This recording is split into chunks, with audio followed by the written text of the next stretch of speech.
Guys আজকের ওয়েদারটা এতই ভালো ছিল, আসলে ভার্সিটিতে গিয়ে খুবই ভালো হয়েছে। ম্যামের ক্লাসটাও কিন্তু মনোযোগ দিয়ে করছিলাম। ক্লাস শেষে লাইব্রেরিতে এসে বই খুঁজছিলাম।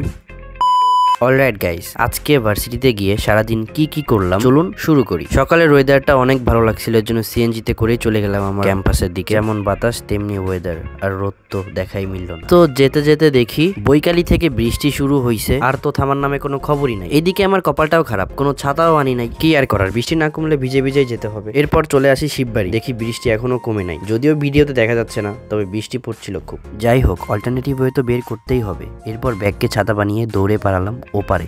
এরপর ভার্সিটিতে এসে লিফট ব্যবহার করে সোজা চলে যাই আমার ক্লাসে। এসে দেখি যার মতো বসে আছে, কেউ আবার গল্প করতেছে, কেউ আবার ফোন টিপি নিয়েও ব্যস্ত। অনেক কাজ। যাই হোক, আমার কাজটা হচ্ছে আমি শুধু দেখতেছিলাম এরা কি করতেছে। তারপর ক্লাসে ম্যাম আসলো, আমরা সবাই গভীর মনোযোগ দিয়ে ম্যামের ক্লাসটা সম্পূর্ণ করলাম। এরপর ক্লাস শেষে আমরা চলে যাই লাইব্রেরিতে তোফেলের একটা বই দেখতে। তো গভীর মনোযোগ দিয়ে এই গ্রামার গাইডটা দেখতেছিলাম। আরেকটা কথা, এই যে তাজু আর এই দ্বীপ, এরা হচ্ছে romantic boy. By the way guys, আজকের ভিডিওটা ছিল এই পর্যন্তই। কারা কারা এমন ভিডিও দেখতে পছন্দ করেন অবশ্যই কমেন্টস করে জানাবেন। Thank you.